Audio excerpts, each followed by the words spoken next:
It is time to start this chicken fence. We got 6 foot fencing, 8 foot posts. Rain's coming today, so I got to get these terminal posts anchored so I can pull the fencing tight in a couple days. So I'm gonna get out there in that mess of what I call a field. I'm falling behind on everything. Start getting some posts anchored in the next couple hours before the rain hits. Of course, then there's these chickens. I'm gonna extend their temporary run because I found out they like flying over the 4 foot fence, so I had to extend it up. So I'm gonna make their area a little bit bigger, come out here and go down that way and open up their field a little bit as well.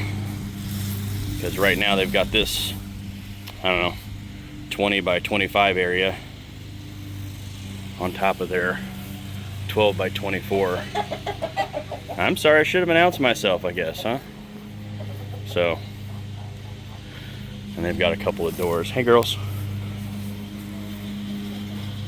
They got some outside doors there and there. They can go in and out at will. So anyway, time to get some fencing going. So it's been a little bit since the fencing got started. I had things take off and garden and everything. So finally getting to it. So here's what I've got going on, and then I'm just gonna do like a time lapse and get this thing going. So far, I've got my holes dug in the corners. Now what I've done here, this thing is pretty stiff, but it's not concreted yet. What I normally do is I'll dig down 18 inches for concrete, and the last 6 inches of the post I'll drive in with a post driver level so that this thing will sit there perfectly level while I'm pouring concrete, and I don't have to worry about this thing sagging on me. I've got the gate sitting here right now for spacing, and now I'm all the way down there. I'm gonna follow this shadow with my line. So I'll pull a string line from this all the way out, and then I'll measure it off the distance of the shadow here to there, and then all the way out there, get it square. Yeah, do the same thing front and back, and then get these things anchored, and I can start pulling fencing tomorrow. And it's a waiting game. Got these in. They're 2 around the back over there at that end of the building. That way when I mow, I don't have to like cut in and then mow around. I can just go around the whole thing. And then I've got those back there and back there. Tomorrow I start pulling fence. So I'm pulling fence today, and a buddy is working afternoon shift messages me. It's like, hey, you doing the fence today? Can I come help? And it's like, well, I'm not gonna say no.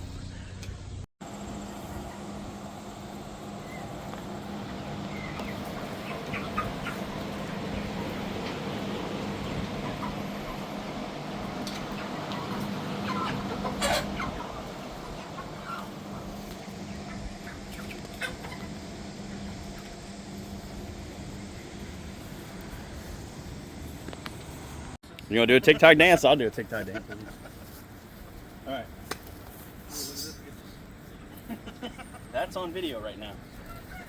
That's going on YouTube. All right.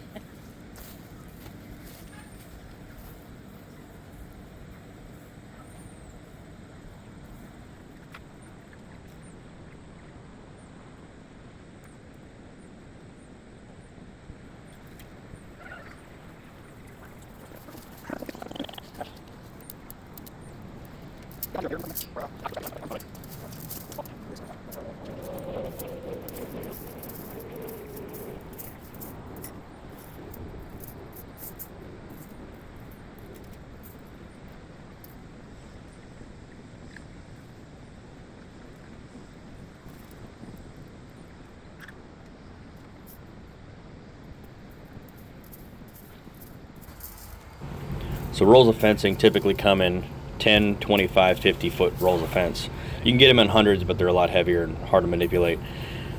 But being that this stretch is longer than 50 foot, we had to splice these two together. And in the inside of every roll of fencing, when you unroll it, is a strip of fencing. So here we are just weaving the two pieces together to extend the fencing. And the fencing is actually designed in a way where the last part of one fencing will weave correctly to the next part, so you don't have to take a little section out just to weave them together.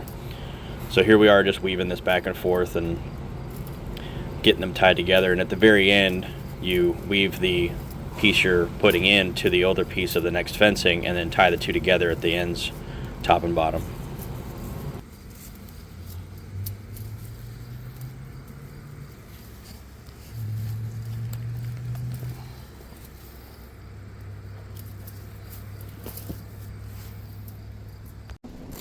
So here we are prepping our first terminal post. We've got 4 tension bar straps. My buddy has woven in the tension bar into the end of the fencing. I secured it in the bottom so that it can't slide up and down. And these tension bars do have a hole in the bottom of them, so you orientate them the right way. The hole in the bottom is there for a tension band across the bottom of the fence. So you don't actually have to put in a bottom rail. They make a tension wire that you can weave in to the fencing to stiffen it up. But since I'm going to be concreting my fence basically to the ground, I opted not to do the tension wire. So I use the hole and weave the fencing through the hole so the bar can't go up and down. And now prepping this end of the fence for tension, I have a fence stretcher. Now this fence stretcher that I've got is actually for field fencing that I put around the outside of my property. It's not the fence puller that you would use for chain link, but it does work. It has a couple of slots in it. I think there's about 6 or 7 slots for these wedges that go in, so you kind of pinch the fence between the wedge and the back of the tension puller, and then it's got these eyelets in it that you can hook straps or ratchets, whatever you want to it. So that's what we're doing here, securing the fence to make sure we pull it evenly across top and bottom. And then I will take a section of fencing out. So here we're unweaving a section so that we can remove the excess fence and then tie in our ratchet straps to the tractor so we can pull tension.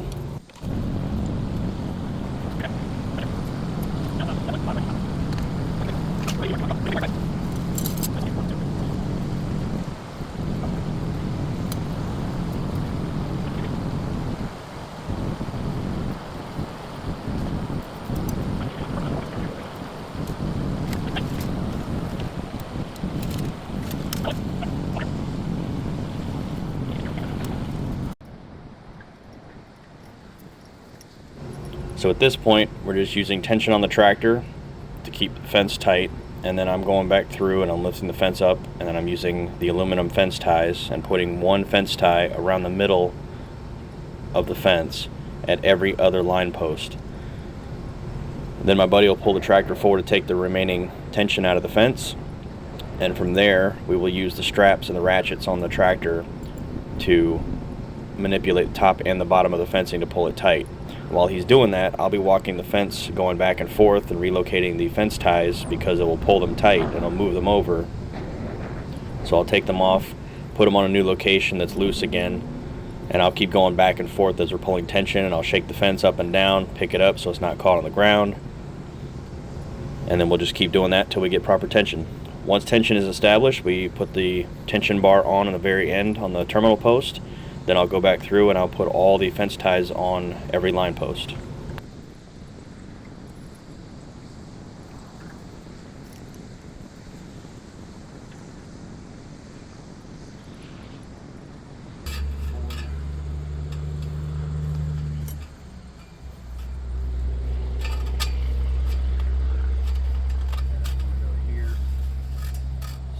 Yeah, we'll get probably 3 more clicks on top, maybe 4 or 5 on the bottom.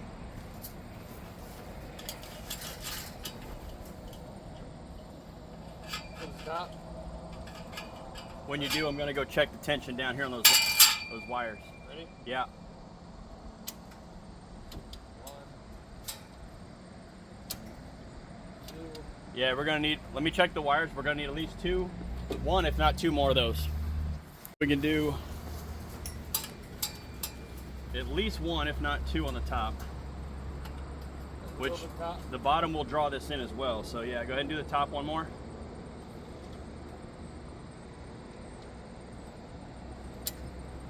Yep, right there. And the bottom. Ready? Ready. That's it right there. All right. That's beautiful. That bottom was spun around.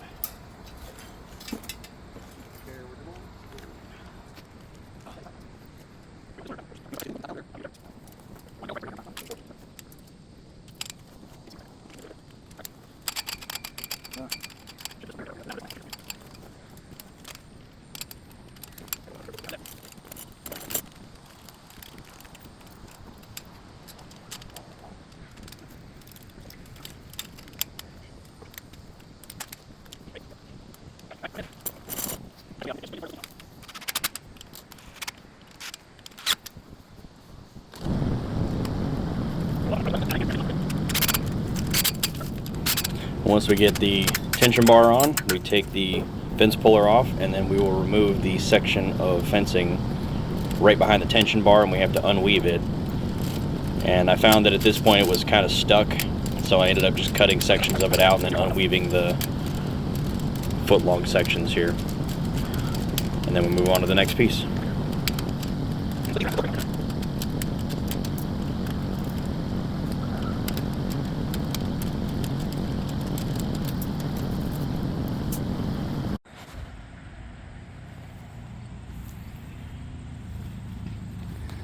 Now I just gotta do the line post ties.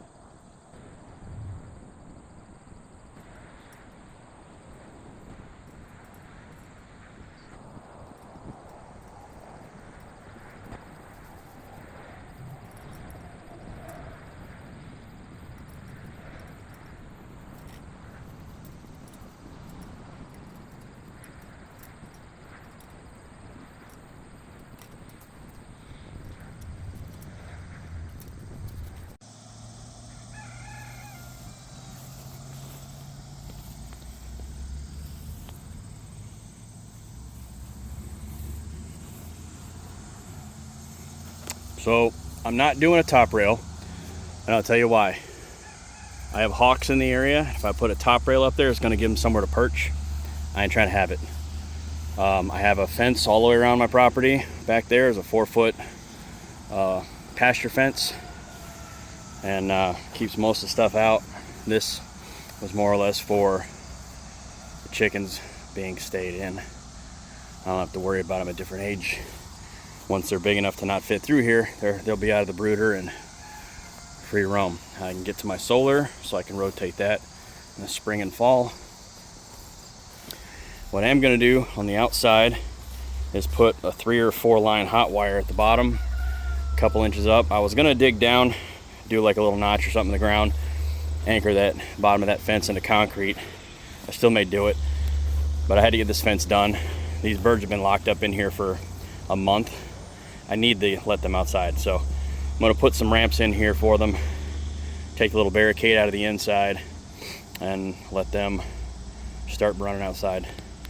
When I take them to harvest here in a couple weeks, or we harvest them in a couple weeks, I'll worry about doing the hot wire and everything around the outside for the new chickens.